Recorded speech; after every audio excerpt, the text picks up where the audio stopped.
I believe in right to work. I believe that unions shouldn't necessarily, even though he says he's not anti-union, shouldn't dictate what a company can and can't do and where it can and can't expand its businesses. That's what you were trying to do and are trying to do in South Carolina. Is that your holy grail right now? Well, I think, listen, we work with both union and non-union populations, but we reserve the right to place work where it makes our company most competitive. And right now, we're embroiled, as you're alluding, we're embroiled in a little bit of an administrative procedure with the NLRB, who feels that we shouldn't have the right to put work in South Carolina, which we fundamentally disagree with. Well, the talk is that before it even gets to a judge to decide that there's going to be a settlement and that you'll strike a deal, and that McNerney's going to strike a deal.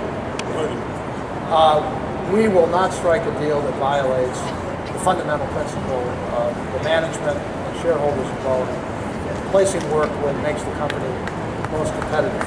So, not going to violate any principle. This particular crowd is impressed with that.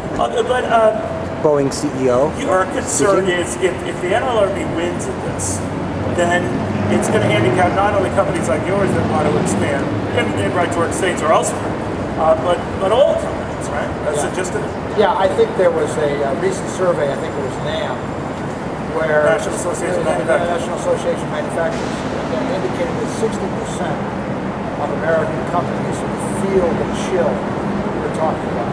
It sort of restrains decision making while this is all done. Well, are they privately egging you on, or what are you hearing? I mean, I know you can't divulge those conversations. No, I mean, I think a lot of people agree with the principle that I just espoused, which is it's all about competitiveness.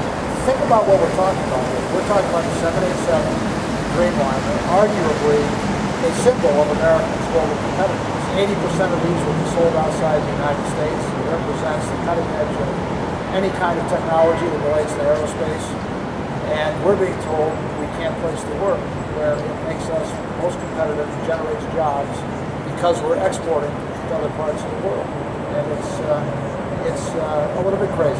But their argument is the success of the Dreamliner and its rapid rollout right now is a result of a unionized workforce. You say what? Well, unions, like I said to you before, play an important role in our company. Okay? And sure, union labor has had a lot to do, a very lot to do with the success of our company.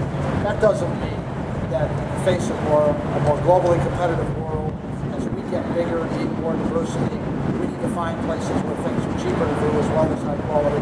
That doesn't mean that we don't go where it makes sense. So this isn't your way of giving unions a Trojan horse. What you did in South Carolina is a sign of the Boeing to come. In other words, it will slowly peel off its union force, hire many more non-union workers, and stick it. The same union that we're dealing with in Seattle, that we work with day to day, as a matter of fact, we sponsored and worked with them for a new bargaining unit in another part of the country during the same year that we decided we wanted to move to South Carolina. We work both sides of the street. It's all about the competitiveness of our company.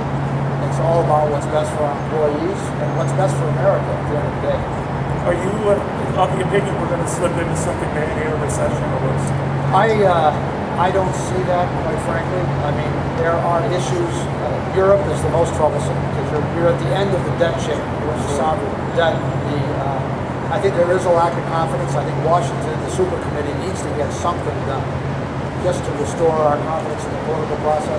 And real estate and construction has really not participated. They usually drive these recoveries. So, but the rest of us look pretty good.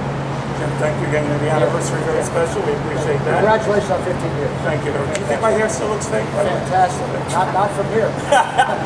Jim McNerney, the man who heads up Boeing.